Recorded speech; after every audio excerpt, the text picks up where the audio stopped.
Abril não foi um bom mês para a Rússia. O país sofreu algumas derrotas sérias, incluindo a perda custosa de uma arma valiosa e rara, bem como vários ataques fracassados. Junto a uma nova linha de frente na área de Pokrovsk, somou-se as muitas derrotas que a Rússia sofreu nas últimas semanas levaram a centenas de baixas, dezenas de veículos destruídos e provavelmente alguns golpes sérios nos já baixos níveis de moral entre as tropas russas. Um dos golpes mais devastadores ocorreu em 9 de abril, quando a Rússia perdeu um de seus poucos ativos táticos restantes de valor estratégico desproporcional, o KRVD. O KRVD, também conhecido como Sistema de Implantação Temporária de Estradas, não é um veículo ofensivo. Ele não possui metralhadoras montadas, lançadores antiaéreos ou algo do tipo. No entanto, pode-se argumentar que é ainda mais importante do que esses tipos de veículos. Por quê? Porque ele é capaz de criar essencialmente estradas seguras, fortes e temporárias para outros veículos viajarem. Aqui está como funciona. O KRVD é composto por 2 módulos separados, cada um montado na traseira de um caminhão AZSX3501. Cada módulo é capaz de implantar mais de 160 pés de estrada para um total geral superior a 320 pés, com cerca de 15 pés de largura. Os módulos também são rápidos. Eles podem desenrolar suas seções de estrada em cerca de 5 minutos. Para fazer isso, os veículos dirigem de ré, desenrolando o material flexível da estrada no lugar. Uma vez desenrolada, a estrada pode suportar veículos com rodas de até 12 toneladas e veículos de esteira de até 60 toneladas. Para referência, o principal tanque russo, o T-90, pesa cerca de 46 toneladas, então não teria problemas em se mover por esta estrada temporária. Muitos dos veículos blindados da Rússia também podem contar com o KRVD para ajudá-los a se locomover após a estrada cumprir seu propósito. Os módulos KRVD podem recuperá-lo e enrolá-lo novamente para usá-lo novamente em futuras implantações.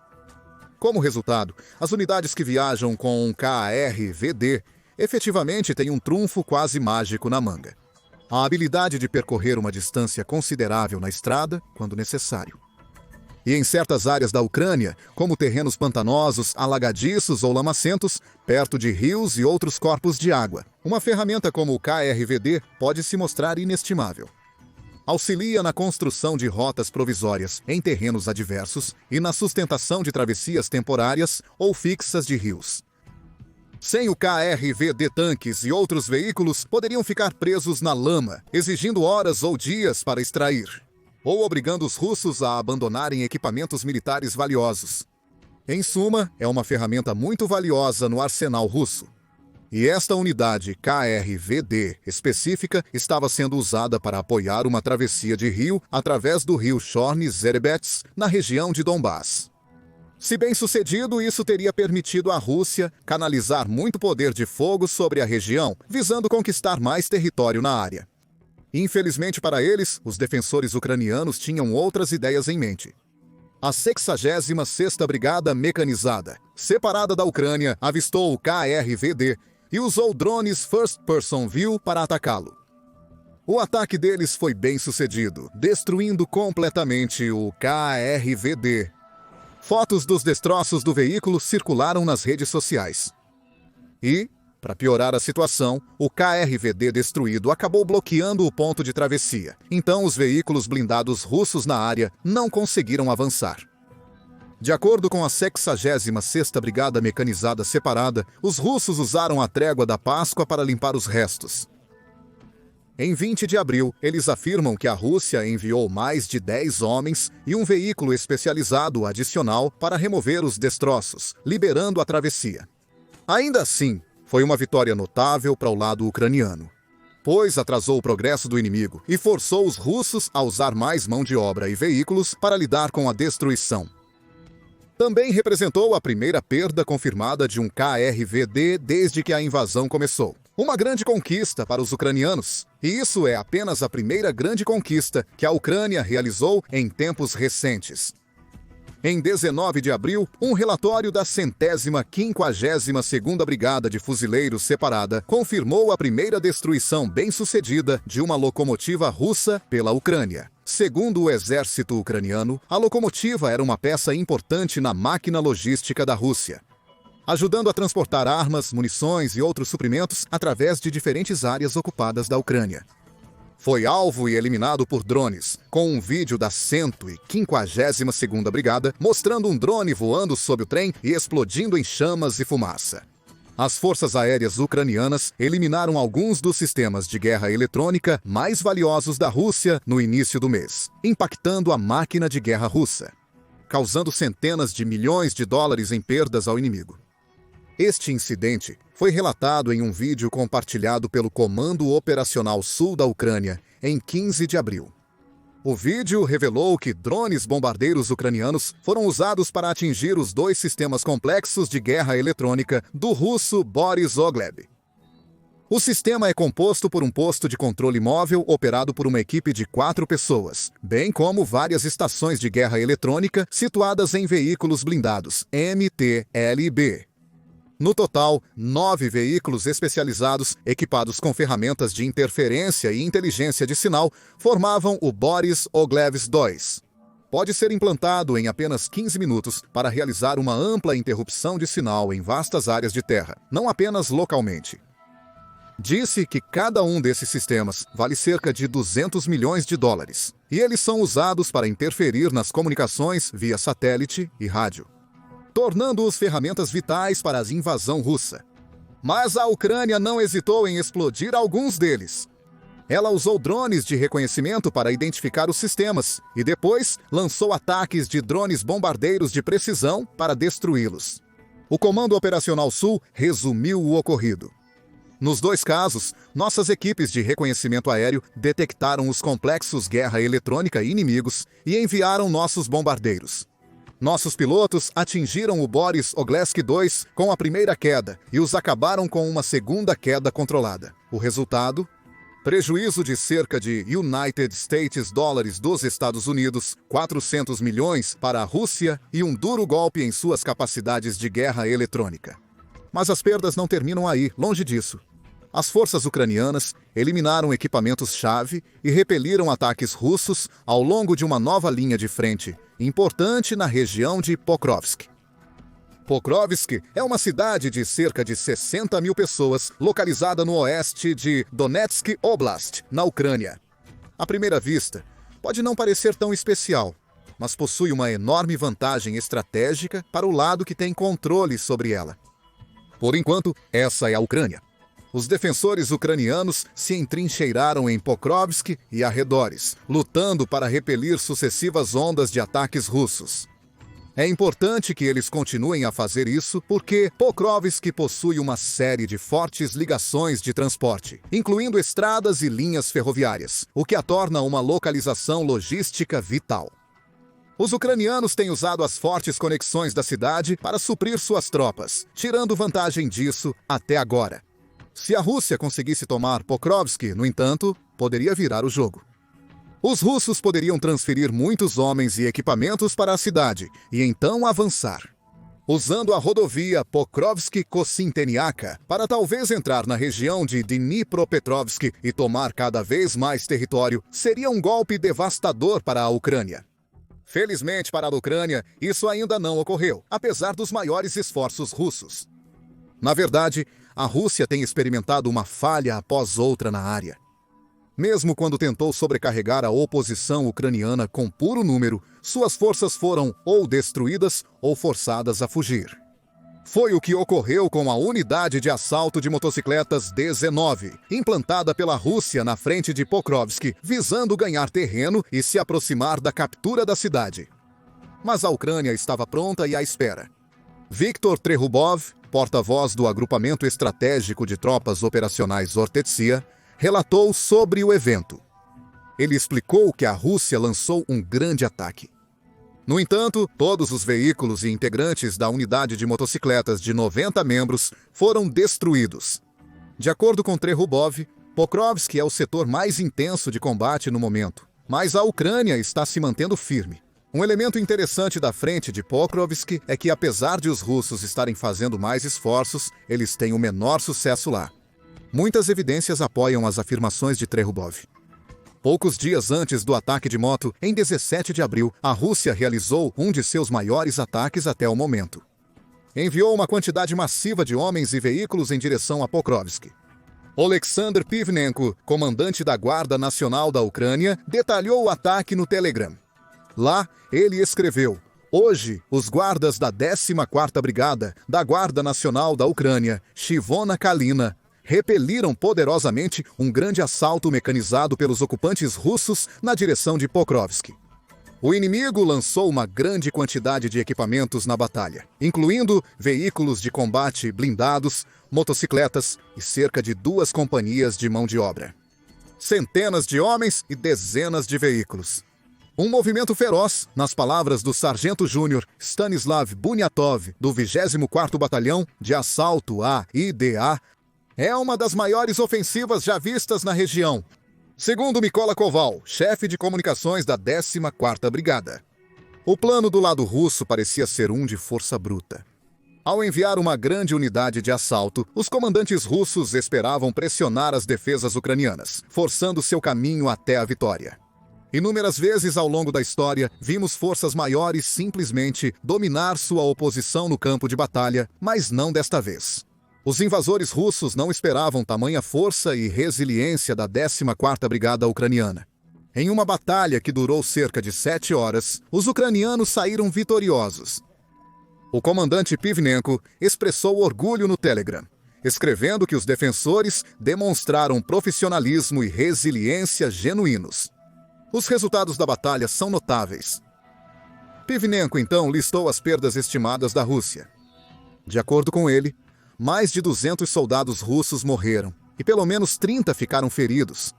Cerca de 100 motocicletas, dezenas de veículos blindados e alguns sistemas de artilharia também foram destruídos. Uma vitória convincente e inquestionável para a Ucrânia. Como Pivnenko resumiu, esta batalha é mais uma prova das ações coordenadas e profissionais de nossos defensores que mantêm à frente.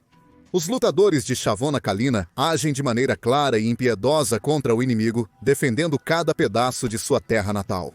Obrigado aos nossos heróis pela sua firmeza e coragem." O comandante também compartilhou vídeos da batalha, principalmente imagens de drones. Os clipes mostram diversos veículos russos sendo atacados e destruídos. Eles também mostram soldados russos fugindo da batalha, com um até mesmo mostrado acenando uma bandeira branca de rendição em um estágio. Legendando os clipes, Pivnenko escreveu: "Mais alguns tiros do repelimento do assalto de motociclistas do inimigo na direção Pokrovsk." É evidente que, após o esclarecimento, as perdas do inimigo serão maiores. Obrigado pelas ações corajosas e decisivas dos lutadores da Brigada Guarda Nacional Ucraniana Chavona Kalina, bem como os 1º Kodak e 4º Regimentos Pavlorad da Guarda Nacional. Glória à Ucrânia! Esta foi uma grande vitória para a Ucrânia e uma séria derrota para a Rússia, de mais de uma maneira. Para a Ucrânia, foi mais uma prova de que, apesar de terem uma força reduzida, os defensores são capazes de usar sua vantagem estratégica para enganar o inimigo e repelir até mesmo grandes ataques. Para a Rússia, isso sinalizou que usar força bruta para dominar a oposição pode não ser suficiente no final das contas. E esta não era a única batalha na frente de Pokrovsk. Na verdade, de acordo com relatórios militares ucranianos, tem havido dezenas de ataques russos nesta região diariamente há algum tempo. No dia, 60 assaltos e ações ofensivas inimigas foram contabilizadas, todas repelidas com sucesso pelos ucranianos. Não há detalhes sobre todos os diversos assaltos russos. Porém, detalhes sobre alguns dos maiores e mais significativos são comumente divulgados nas redes sociais do exército ucraniano. Em 20 de abril, por exemplo, a unidade militar 3017 da Guarda Nacional da Ucrânia compartilhou um vídeo no Facebook mostrando seus soldados em ação. Os soldados conseguiram não apenas repelir um ataque russo e manter seu domínio sobre o território de Pokrovsk, mas também capturaram um soldado russo. Essa é apenas uma história entre muitas. Os russos bombardeiam e atacam diariamente a região de Pokrovsk, sondando e provocando a linha defensiva ucraniana na esperança de obter ganhos onde puderem. Mas a Ucrânia não está cedendo. E com cada vitória, não importa o tamanho, as forças ucranianas seguem ganhando moral e confiança. Considere os efeitos negativos contrastantes do lado russo. Eles estão perdendo homens, equipamentos estão sendo destruídos, veículos explodidos e múltiplos itens de assalto interceptados e contra-atacados repetidamente. Isso deve afetar o moral dos soldados russos em todas as fileiras, que podem ver seus companheiros sendo enviados para a morte. E isso não está acontecendo apenas em Pogorsk e na região de Donetsk, mas em toda a frente. Na região de Kursk, por exemplo, houve um incidente recente em que a Força Aérea Ucraniana conseguiu realizar um ataque preciso e altamente eficaz em uma travessia de pontão inimiga. Vários veículos estavam atravessando o pontão naquele momento. 2 foram danificados além do reparo graças ao impacto explosivo de 3 bombas GBU-39. E um soldado russo realmente postou um vídeo da devastação depois, compartilhando sua frustração e alegando que havia alertado seus superiores para não trazer nenhum veículo para a área. Mais um exemplo, entre muitos, que evidencia a raiva e descontentamento nas fileiras russas. Já os ucranianos têm cada vez mais motivos para celebrar. E seus esforços em Pokrovsk e arredores não se limitaram apenas a defender seu território. Eles também avançaram na recuperação de terras perdidas. Em 17 de abril, Oleksandr Sersky, comandante em chefe das Forças Armadas da Ucrânia, anunciou que suas tropas libertaram cerca de 6 milhas quadradas de terra próximo a Pokrovsk. Sersky também visitou a área pessoalmente, encontrando-se com as várias brigadas.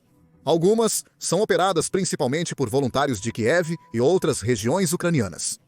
E aprendendo sobre os esforços ofensivos e defensivos em andamento na área. Ao longo de 3 dias, visitei quase todas as brigadas deste agrupamento mais poderoso das forças de defesa ucranianas, que suporta o peso da ofensiva de primavera inimiga e destrói suas melhores forças e recursos.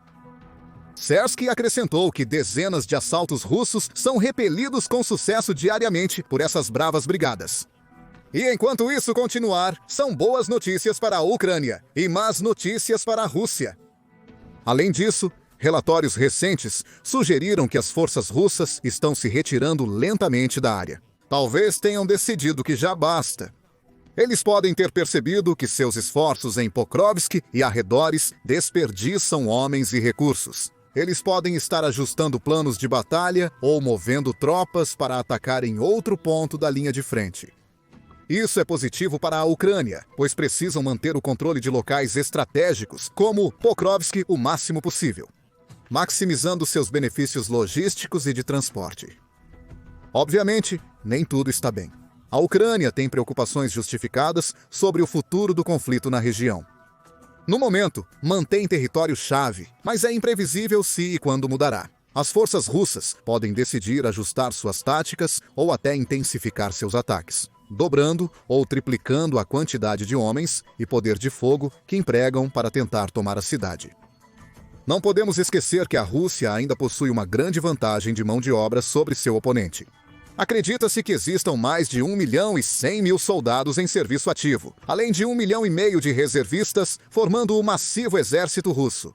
Comparado a 800 mil membros em serviço ativo e 400 mil reservistas, do lado da Ucrânia, a Rússia também tem um maior número de tanques e veículos blindados, com cerca de 5.750 tanques contra 1.100 da Ucrânia, e 130 mil veículos blindados, superando o total estimado da Ucrânia de menos de 20 mil. Por hora, a Rússia pode seguir usando sua superioridade numérica, realizando mais ataques intensos de alta pressão para tentar exaurir os defensores. Após a bem-sucedida defesa de Pokrovsk em 17 de abril, Stanislav Bunyatov, do 24º Batalhão de Assalto da Inteligência de Defesa Aérea, compartilhou uma mensagem preocupante online, afirmando que esses tipos de ataques russos se tornariam cada vez mais difíceis de lidar. Ele escreveu que o foco da atenção se dispersa, o risco de avanço aumenta, a artilharia se torna menos eficaz e os drones First Person View, sem óptica, enfrentam limitações. Então, mesmo que a Ucrânia tenha tido um bom mês até agora, muitas batalhas e desafios ainda estão por vir. Embora alguns russos estejam recuando, Pokrovsk segue sendo um centro de atividade, com dezenas de ataques e manobras ofensivas diárias. A Ucrânia precisará continuar mostrando a mesma fortaleza e resiliência que seu povo se tornou sinônimo nos últimos anos, para continuar a repelir esses ataques, mantendo seu território e, possivelmente, fazendo suas próprias conquistas conforme o tempo passa. Mas o que você acha? A Rússia mudará de tática para atacar outra localização estratégica ou poderia estar preparando um ataque ainda maior em Pobrosk nos próximos dias? E como tudo isso se encaixa no quadro geral da guerra e nas chances de vitória da Ucrânia? Deixe-nos saber seus pensamentos nos comentários. Inscreva-se no The Military Show para notícias e informações atualizadas sobre conflitos militares globais.